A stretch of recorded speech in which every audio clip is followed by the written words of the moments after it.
Jones went into Willingdon and got so drunk at the Red Lion that he did not come back till midday on Sunday.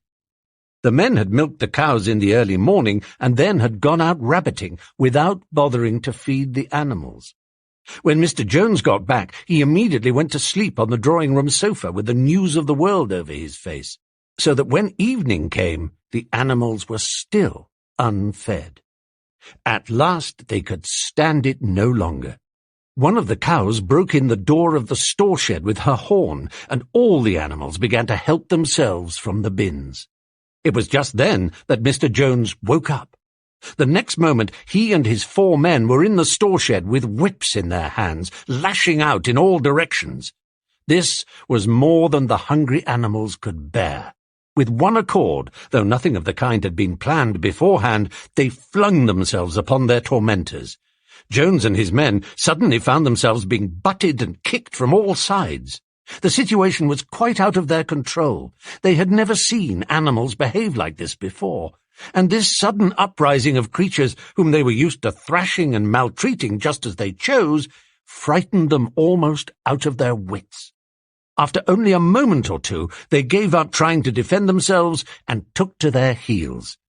A minute later, all 5 of them were in full flight down the cart track that led to the main road, with the animals pursuing them in triumph. Mrs. Jones looked out of the bedroom window, saw what was happening, hurriedly flung a few possessions into a carpet bag, and slipped out of the farm by another way. Moses sprang off his perch and flapped after her, croaking loudly. Meanwhile, the animals had chased Jones and his men out onto the road and slammed the 5-barred gate behind them. And so, almost before they knew what was happening, the rebellion had been successfully carried through. Jones was expelled, and the manor farm was theirs. For the first few minutes the animals could hardly believe in their good fortune. Their first act was to gallop in a body right round the boundaries of the farm, as though to make quite sure that no human being was hiding anywhere upon it. Then they raced back to the farm buildings to wipe out the last traces of Jones's hated reign. The harness room at the end of the stables was broken open. The bits, the nose rings, the dog chains, the cruel knives with which Mr. Jones had been used to castrate the pigs and lambs were all flung down the well. The reins, the halters, the blinkers, the degrading nose-bags were thrown onto the rubbish fire which was burning in the yard. So were the whips. All the animals capered with joy when they saw the whips going up in flames. Snowball also threw onto the fire the ribbons with which the horses' manes and tails had usually been decorated on market days. "Ribbons," he said, "should be considered as clothes, which are the mark of a human being. All animals should go naked."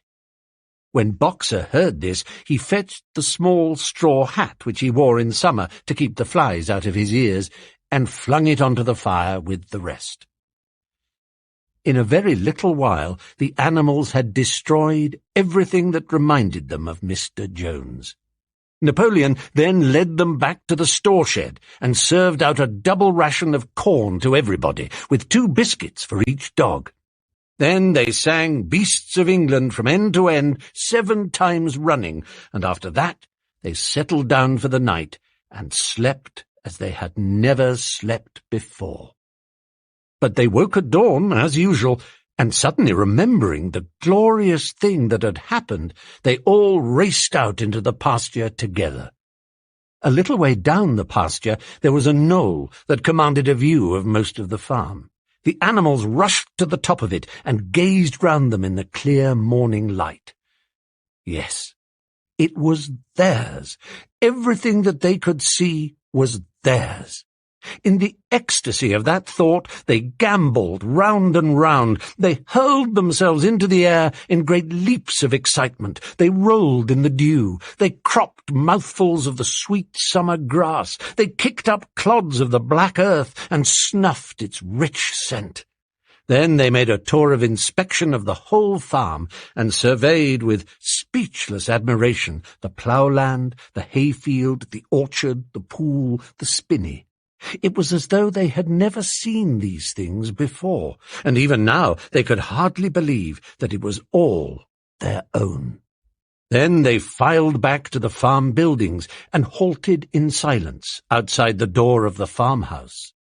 That was theirs too, but they were frightened to go inside. After a moment, however, Snowball and Napoleon butted the door open with their shoulders, and the animals entered in single file, walking with the utmost care for fear of disturbing anything. They tiptoed from room to room, afraid to speak above a whisper, and gazing with a kind of awe at the unbelievable luxury, at the beds with their feather mattresses, the looking-glasses, the horsehair sofa, the Brussels carpet, the lithograph of Queen Victoria over the drawing-room mantelpiece. They were just coming down the stairs when Molly was discovered to be missing. Going back, the others found that she had remained behind in the best bedroom. She had taken a piece of blue ribbon from Mrs. Jones's dressing table and was holding it against her shoulder and admiring herself in the glass in a very foolish manner. The others reproached her sharply, and they went outside.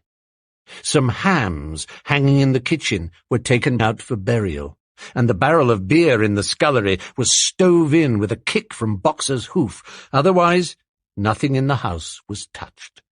A unanimous resolution was passed on the spot that the farmhouse should be preserved as a museum. All were agreed that no animal must ever live there. The animals had their breakfast, and then Snowball and Napoleon called them together again. "Comrades," said Snowball, "it is 6:30, and we have a long day before us. Today we begin the hay harvest. But there is another matter that must be attended to first." The pigs now revealed that during the past 3 months they had taught themselves to read and write from an old spelling book which had belonged to Mr. Jones's children and which had been thrown on the rubbish heap. Napoleon sent for pots of black and white paint and led the way down to the 5-barred gate that gave on to the main road. Then Snowball, for it was Snowball who was best at writing, took a brush between the 2 knuckles of his trotter, painted out Manor Farm from the top bar of the gate, and in its place painted